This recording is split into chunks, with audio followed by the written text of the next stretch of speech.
2026 के अंतर्गत कोटि सूर्य उपासना कार्यक्रम में सहभागिता की है। मुख्यमंत्री ने सभी को सृष्टि के आरंभ दिवस विक्रम संवत 2083 के आरंभ गुड़ी पड़वा सहित आज मनाए जा रहे सभी पर्वों की बधाई मंगल कामनाएं दी।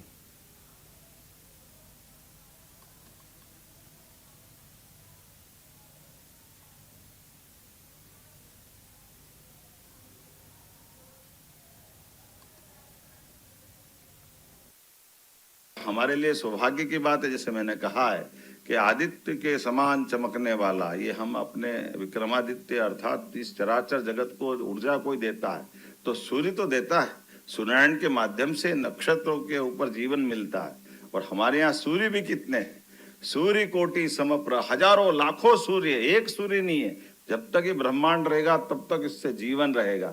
इसलिए हम भगवान को पूछते हैं। अब जिस किसी को पेट में दर्द हो तो हो, हमको कोई फर्क नहीं पड़ता है। ये आनंद तो होना ही चाहिए। इसके माध्यम से हमारी सनातन संस्कृति की धारा का आनंद भी आता है।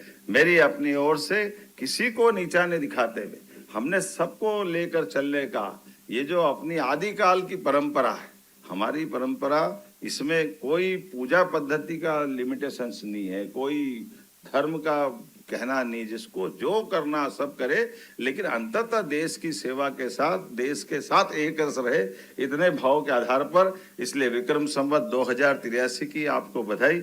और विक्रमादित्य को लेकर के हमारी सरकार ने विक्रमादित्य रिसर्च सेंटर बनाया है, जिसमें उस काल के सिक्के से लेकर उस काल के साहित्य पे अलग अलग प्रकार की फेलोशिप भी दे रहे हैं, कैलेंडर का प्रकाशन भी करा रहा है। वैदिक घड़ी की शुरुआत भी हुई, वैदिक घड़ी भोपाल में भी लगी, आपके पास भी लग सकती है, ऐसे में कोई आश्चर्य की बात नहीं। और ऐसी बहुत सारी बातों को करते हुए सरकार सांस्कृतिक रूप से हमारे उस गौरवशाली अतीत को जीवंत रखना चाहती है। और ऐसे एक नहीं, अतीत के काल में ऐसे कई सारे हमारे लोकतंत्र के सेनानी रहे हैं। हम केवल ध्यान दिलाएं तो जो कभी कहते हैं अंग्रेज के हमने लोकतंत्र दिया, आपने लोकतंत्र दिया नहीं, लोकतंत्र तो हमारे पास था।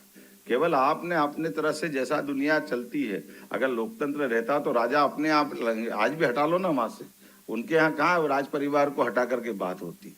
तो लोकतंत्र हमारा हजारों साल से। इसलिए भगवान कृष्ण ने भी द्वारका अगर छोड़ी, द्वारकाधीश के बाद, तो उनके बेटे को उनने शासनकर्ता नहीं बनाया। हमारे लिए हुण जेता यशोधर्मन मंदसौर के पास के हुए, एक और जाति बर्बर जाति थी हूण, उसने भी इस प्रकार से किया। उसके बाद में यशोधर्मन ने अपने पुत्र को राजा नहीं बनाया। ये हमारी गौरवशाली परंपरा है। जब हमारे सुयोग्य लोग, समाज अपने आप निर्धारण करेगा, इस व्यवस्था के बलबूते पे हम सब चलते हैं। वहीं भोपाल में डॉक्टर मोहन यादव ने